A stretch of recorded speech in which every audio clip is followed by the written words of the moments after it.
ओम नमः शिवाय। आज हम आपको सुनाने जा रहे हैं शिव कथा में कामदेव का भस्म होना। ब्रह्मा जी बोले, हे मुनि नारद, कामदेव अपनी पत्नी रति और वसंत ऋतु को अपने साथ लेकर हिमालय पर्वत पर पहुंचे, जहां त्रिलोकीनाथ भगवान शिव शंकर तपस्या में मग्न बैठे थे। कामदेव ने शिवजी पर अपने बाण चलाए। इन बाणों के प्रभाव से शिवजी के हृदय में देवी पार्वती के प्रति आकर्षण होने लगा तथा उनका ध्यान तपस्या से हटने लगा। ऐसी स्थिति देख महायोगी शिव अत्यंत आश्चर्यचकित हुए और मन में सोचने लगे कि मैं क्यों अपना ध्यान एकाग्रचित्त नहीं कर पा रहा हूँ। मेरी तपस्या में यह कैसा विघ्न आ रहा है। अपने मन में यह सोचकर भगवान शिव इधर-उधर चारों ओर देखने लगे। जब महादेव जी की दृष्टि दिशाओं पर पड़ी तो वे भी डर के मारे कांपने लगीं। तभी भगवान शिव की दृष्टि सामने छिपे हुए कामदेव पर पड़ी। उस समय काम पुनः बाण छोड़ने वाले थे। उन्हें देखते ही शिवजी को बहुत क्रोध आ गया। इतने में काम ने अपना बाण छोड़ दिया, परंतु क्रोधित हुए शिवजी पर उसका कोई प्रभाव नहीं हो सका। वह बाण शिवजी के पास आते ही शांत हो गया। तब अपने बाण को बेकार हुआ देख कामदेव डर से कांपने लगे और इंद्र आदि देवताओं को याद करने लगे। सभी देवतागण वहां आ पहुंचे और महादेव जी को प्रणाम करके उनकी भक्तिभाव से स्तुति करने लगे। जब देवतागण उनकी स्तुति कर ही रहे थे, तभी भगवान शिव के मस्तक के बीचों बीच स्थित तीसरा नेत्र खुला और उसमें से आग निकलने लगी।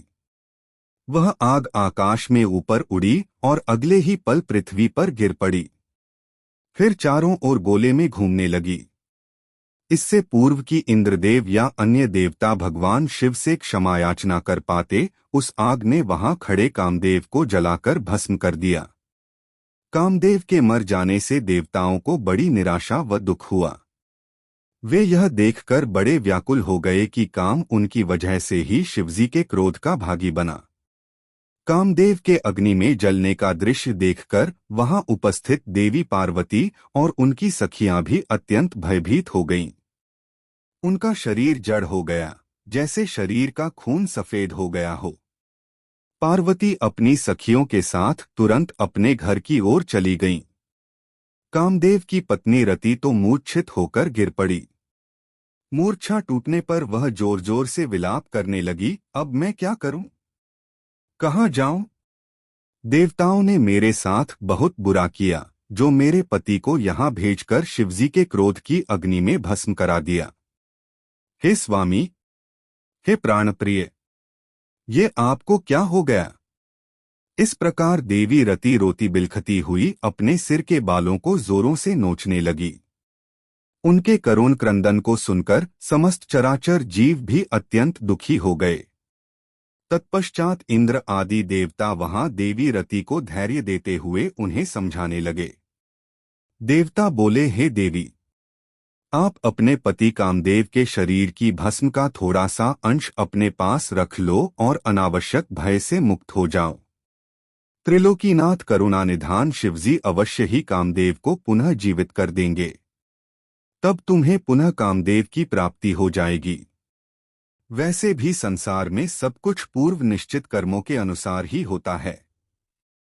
अतः आप दुख को त्याग दें, भगवान शिव अवश्य ही कृपा करेंगे।